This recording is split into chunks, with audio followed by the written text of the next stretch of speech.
اینجا استودیوی مرکزی رادیو آزادی است و شما برنامه اخباری رادیو آزادی رو تماشا دارید. سلام بینندگان عزیز، موضوع امروز 26 январ چنینند: از اعلان پیروزی بر کرونا تا انتقاد از بخش انرژی، امامعلی رحمان در پیام سالانه‌اش به وکیلان حکومت و مردم چی گفت؟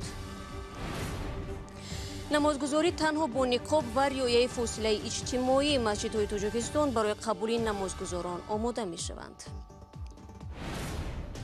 و معتادان افغان میگویند کارمندان پلیس آنها را به حیث نیروی رایگان کاری استفاده میکنند.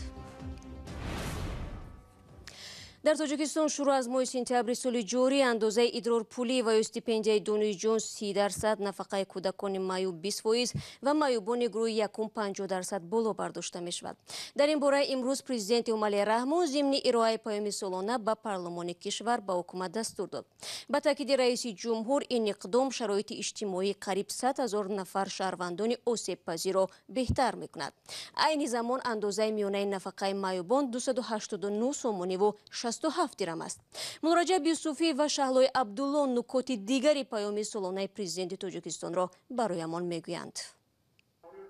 توجه اساسی رئیس جمهور در پیام امسالش اساساً به مسئله های تندرستی، برق، راه و مکتب و معارف بود. هرچند کارشناسان گفتند برخی از مسئله های به مثل مهاجرت و مشکل آنها زیاد از سوی پرزیدنت صدا نداد. این کم است. من فکر میکنم آیسته نکته از همه بحث برانگیز برآمد رئیس جمهور در نزد وکیلان با اطمینان صحبت کردن او از نبودن کووید 19 بود. هرچند تا این زمان هم برخی مقامات از غلبه بر کووید 19 صحبت کردند، ولی صدا دادن این حرف از زبان رئیس جمهور موضوع را جدی کرد. ما امروز شکرانه میکنیم که از آغاز ماه ینور در کشورمان عموما بیماری سرایتی کووید 19 از بین رفته است. یعنی تاجیکستان امروز به کووید 19 است.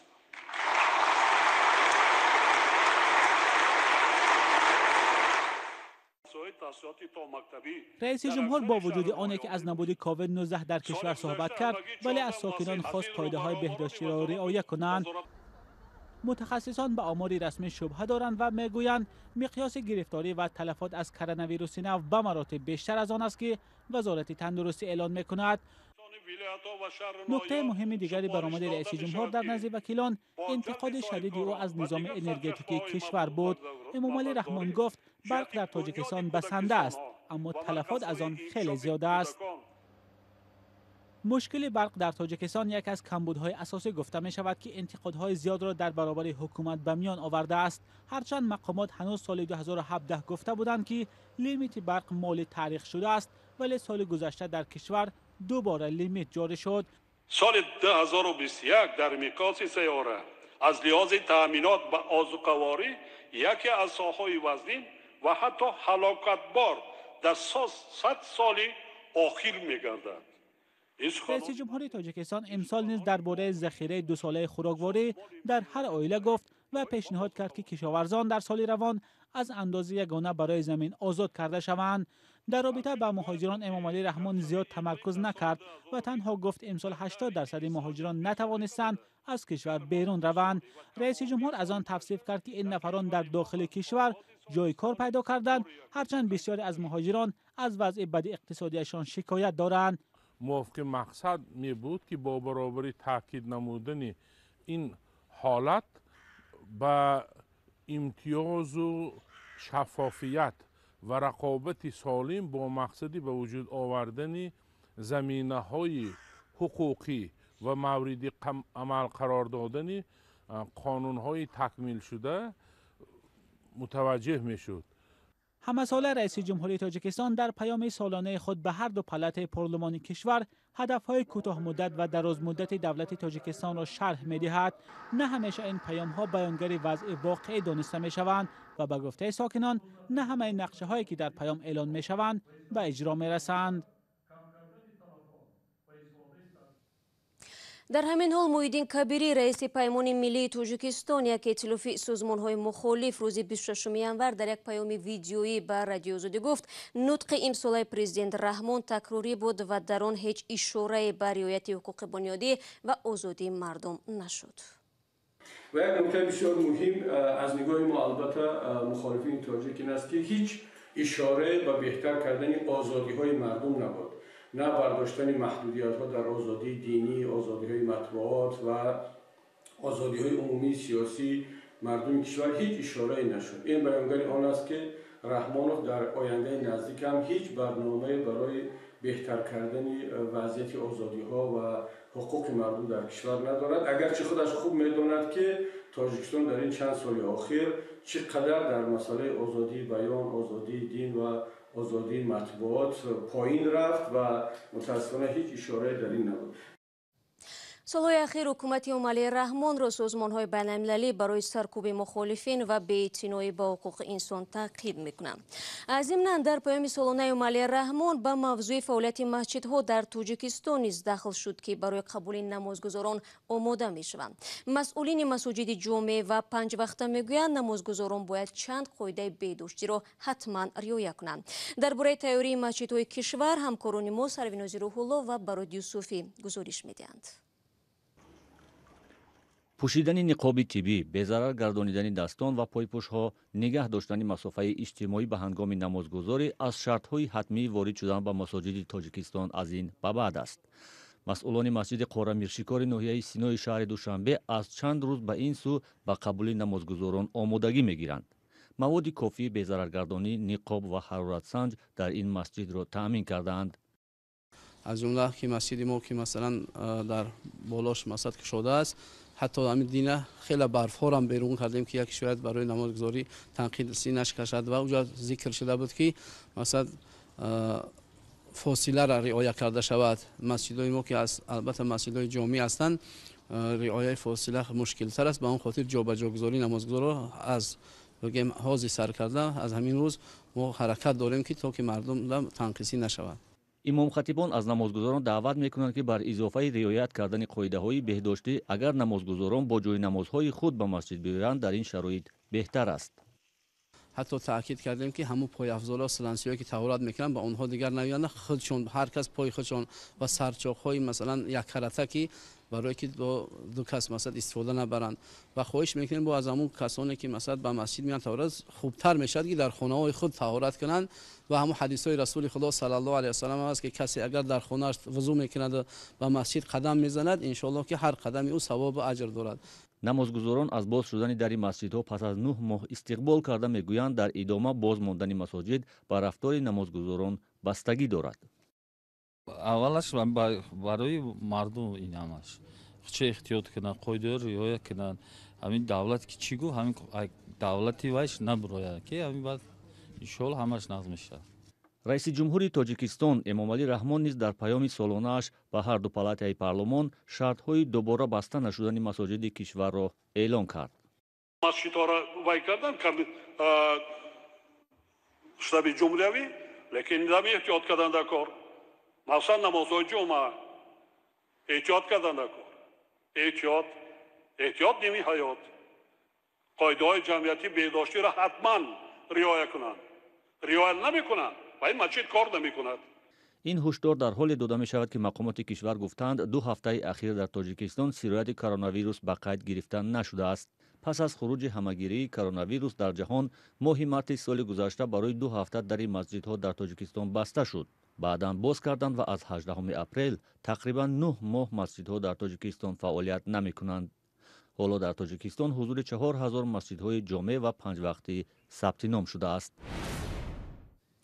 мақомоти Тоҷикистон мегӯянд барномаи сафари як рӯи беш аз 400 нафари муҳоҷирони кори тоҷикро ба вилояти Иркутски Русия бо мақомоти кишвари мизбон ҳамоҳанг карданд. гуфта мешавад ин муҳоҷирон дар рӯзҳои наздик вориди Русия шуда дар сохтмонҳои ин кишвар кор хоҳанд кард. дар ҳоле ки муҳоҷирон аз имконияти сафар ба Русия дар шароити баста будани роҳҳо истиқбол мекунанд, бархе аз онҳо мегӯянд дар гузашта чунин барномаҳо муваффақ набуданд. ҳоло аз ҳамкорам Мирзонаби Холиқзод мепурсам то ҳол дар робита ба ин мавзӯъ чӣ чизҳое маълум шуданд. خب اول جزئیات برنامه رو میگفتید. ببینید شالو دقیقاً درست است. مقامات وزارت مهنت تاجیکستان روز 25 آور در صحبت با رادیو آزادی گفتند که 3 شرکت ساختمانی از ولایت ایرکوتسک به نیروی کاری محتاج شدند و خواستند که از تاجیکستان به آنها کارگر بفرستند. به گفته آنها شرکت‌ها وظیفه‌دار شدند که کارگران تاجیک را با پروازهای ویژه به روسیه برده با جای کار و زندگی تامین کنند. نرخ بلیط، اجازه کار و ثبت نام را شرکت‌ها بر عهده گرفتند. نمایندگان وزارت گفتند که مزد کاری ساختمانچیان را افشا نمی‌کنند، ولی ممکن است آنها در مقایسه با سال گذشته 2 مرتبه بیشتر پول بگیرند. به گفته مسئولان وزارت مهنت، مهاجران کاری باید در وبسایت گوس اسلوگی که خدمات دولتی روسیه است در بخش جای کار کسب موافقت خود را یافته ثبت نام کنند و بعد آن رسمیات قبول آنها به کار آغاز می‌شود. خب درباره جلب متشکلانه مهاجران برای کار بر روسیه برها گفتند، ولی این شکایت ها هست که بعضا کاردهنده ها به مهاجران مزد کارشان را سر وقت نمیدهند. ببینید اگر از این دیدگاه نگاه کنیم، هرچند مقامات وزارت مهنت میگویند که شرکت ها تمام زمان را دادن که چنین مشکلات پیش نمیآید، ولی مثال های زیادی هست که حتی شرکت های دولتی روسیه هم گاه در پرداخت پول مهاجران تاجیک عاجز موندند. سال گذشته ما بارها گزارش گرفتیم، نوارهای ویدیویی گرفتیم که به سبب نپرداختن مزد مهاجران صدها نفری آنها اعتراض کردند و بعدا پول خود را گرفتند. و یا کار تا اعتراض و جلب نیروهای امنیتی برای فرونشاندن اعتراض کارگران انجامیده است. یک حادثه دیگر بود که ماه مارس سال 2019 یک گروه از مهاجران تاجیک مقامات شغل و مهنت را در تاجیکستان به وعده خلافی متهم کرده بودند که با کمک مقامات به روسیه برای کار رفته، ولی در شرایط سخت و سنگین قرار گرفتند. گروه مهاجران تاجیک برای کار در یک فرمه خوکپروری شهر ولیکی لوکی ولایت پیسکوف استخدام شده بودند. گفتند که با آنها وعده دادند 28,000 روبل مزد کار میدن، ولی در نهایت معاششان کمتر شد. طوری میدانیم همه ساله بیش از 1 میلیون شهروند تاجیک در جستجوی جای کار عمدتاً عازم روسیه میشوند، اما بعد از خروج بیماری کووید 19 در بهار سال گذشته مرزها بسته شدند و پروازهای منتظم قطع شد. در یک سال اخیر صدها هزار مهاجر تاجیک نتوانستند طبق معمول خود را برای کار تا به روسیه برسانند. به هر حال طوری گفتیم وزارت مهنت تاجیکستان میگوید شرکت‌های ساختمانی روسیه تامین با کار و معاش مناسب به مهاجران تاجیک را کفالت خواهند داد. سپاس برای صحبت.